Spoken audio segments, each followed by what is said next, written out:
Being stuck at home in this lockdown and pandemic time doesn't necessarily mean that you can't have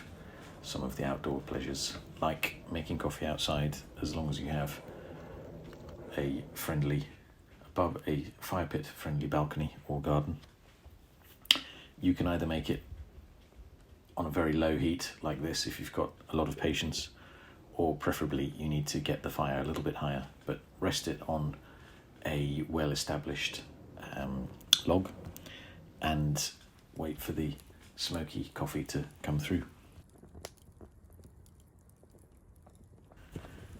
Now, I must warn you at this point that if you haven't done this before whilst actually in the wild and use other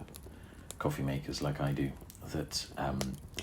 it does get rather black on the outside, but that comes off with some scrubbing and a pad if you don't like that look. I kind of like that look, but yeah, it's one thing to bear in mind, especially if it's a shared or not your moka pot.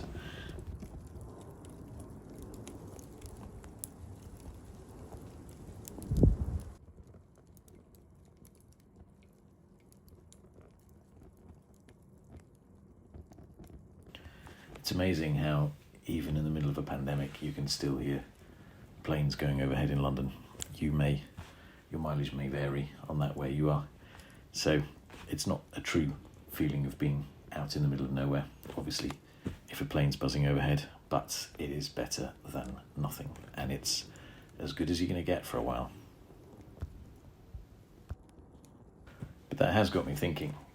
even when we're not in lockdown, in better times to come, if you've broken something or just can't get away for whatever reason, it's still something that's probably worth doing, and it does taste amazing.